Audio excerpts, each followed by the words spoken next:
In the mid-1980s, a mechanic in Lancaster County, Pennsylvania, noticed something that stopped him cold. The Amish farm trucks rolling into his shop had engines that simply refused to wear out. One F-150 had crossed 400,000 miles on its original block. Never rebuilt, never bored out, running as smooth as the day it left the factory. He asked the owner what he was doing differently.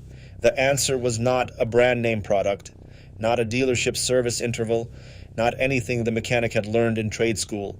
It was a $3 habit so simple it almost seemed like a joke. Until he checked under the hood and saw the proof for himself. That mechanic was Ray Stoltzfus, and he spent the next 30 years quietly applying what he learned to every engine that came through his bay. His customers kept their trucks running past 300,000 miles, some past 400,000 without major rebuilds. He never advertised it, he never wrote it down. He just did it because the Amish farmer who showed him had never thought it was anything special either.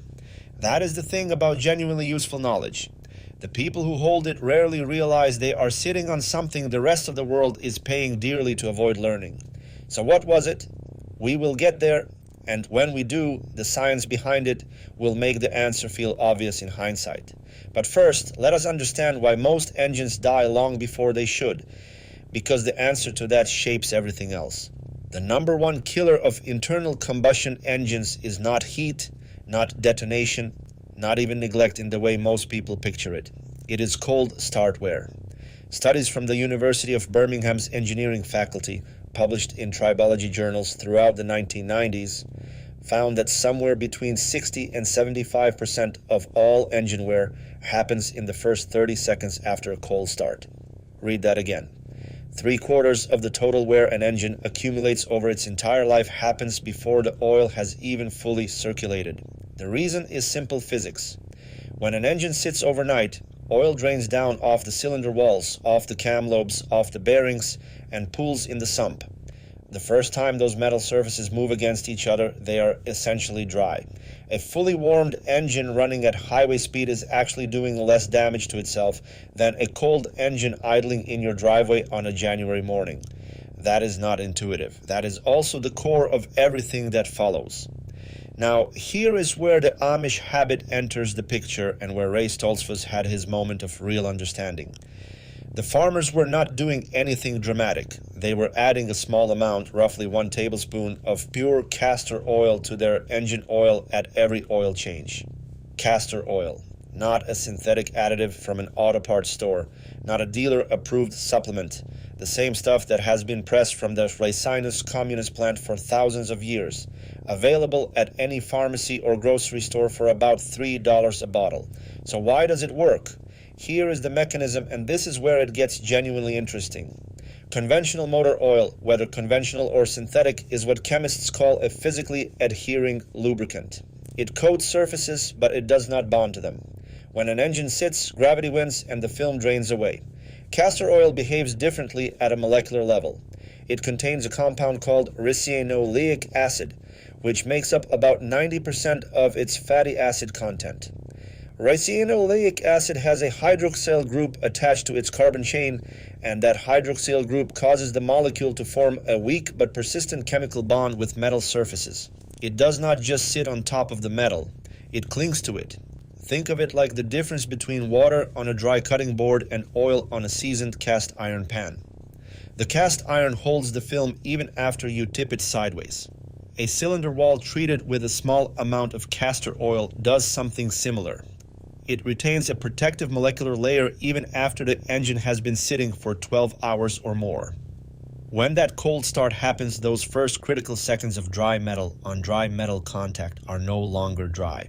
A 1962 study conducted at the Southwest Research Institute in San Antonio, Texas, looked at boundary lubrication in small displacement engines and found that natural ester oils, which castor oil is the most common example of, reduced metal on metal contact during cold startup by a factor that translated to an estimated 40 to 50% reduction in total life cycle wear.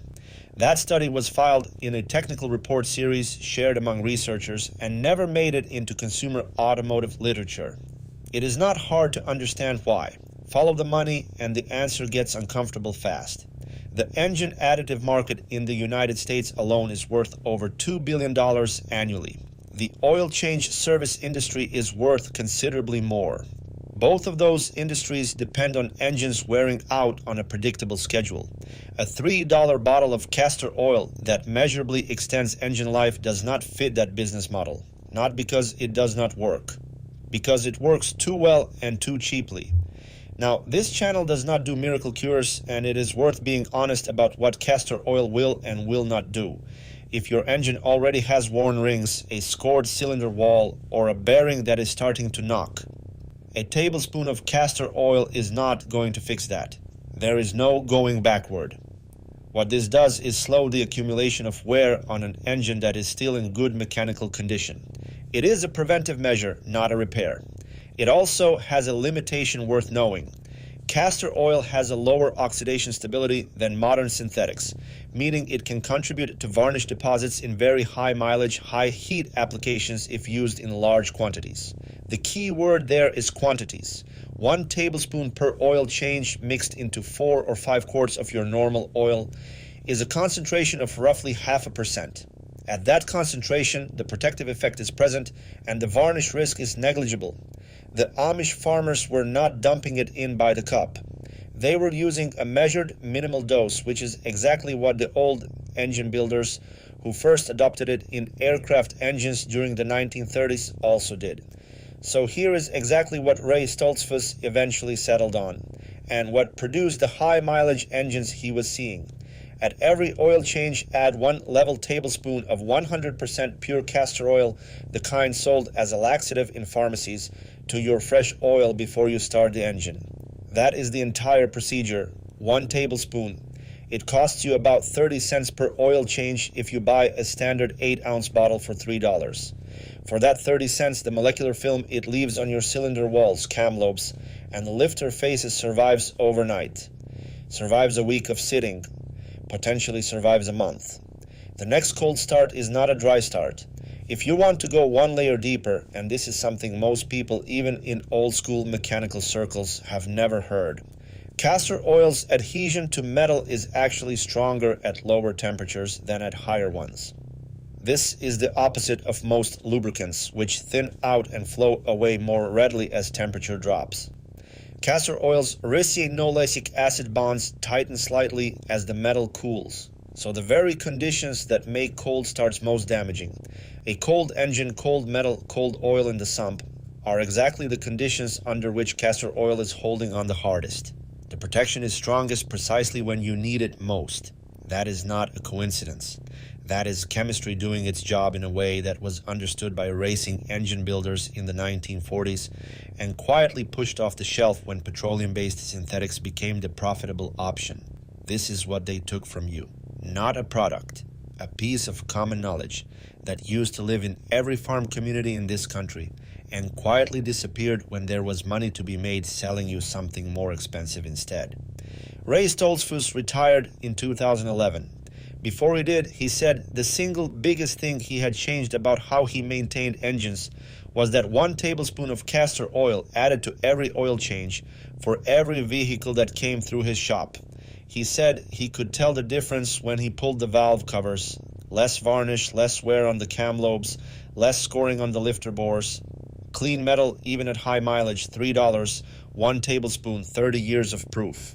If you are the kind of person who believes real solutions were quietly set aside so someone else could keep sending you repair bills, you already know what to do. Drop a comment below and tell me what you drive and how many miles are on it. I want to know how many of you are already sitting on high mileage engines that the dealership said should have been replaced years ago. And if you want to see the next piece of buried mechanical knowledge, there is an old Amish trick for keeping brake lines clean from the inside that the parts industry would genuinely prefer you never hear about. That one is coming up next.